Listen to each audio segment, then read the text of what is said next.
sidee ayaan u hanan karaa quluubta dadka? Waxa aad arkaysaa qaar ka hooseeya xagga hantida haddana hananaya quluubta dadka.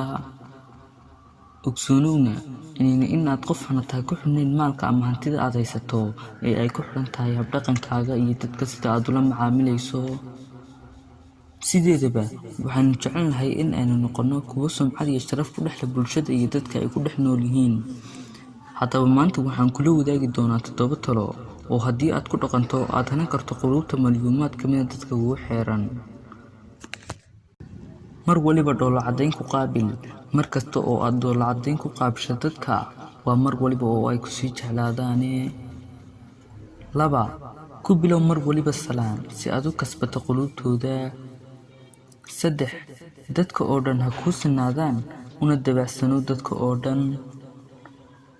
Wanaag kula dhaqan dadka oo dhan xitaa kuwa ku xumeeyay. Taasina waxay tusaale u noqonaysaa dabeecadaada wanaagsan iyo habdhaqankaaga. 5. U dabacsanow dadka waayeelka ah. Kaalmana si adiga oo aanan u kaalmaynin waxa laga sheego. 6. Mar waliba naftaada ka soo qaad booska qofka ku dhageysanaya ee kula hadlaya si aad hadalkaaga uga ilaaliso dhacdhaca tirada badan leh. 7. Ku dadaal mahadcelinta iyo inaad qofkii ku caawiyay ku tiraahdo walaal waad mahadsan tahay adiga oo aanan mahadcelintaada ku soo koobayn intaasi.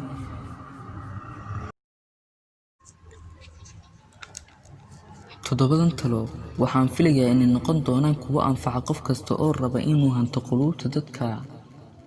Haddaba ku dhaqan oo ku dhaqaaq talooyinkan si aad qiimo ugu dhex yeelato bulshadaada. Wassalaamu calaykum waraxmatullaahi wabarakaatuh.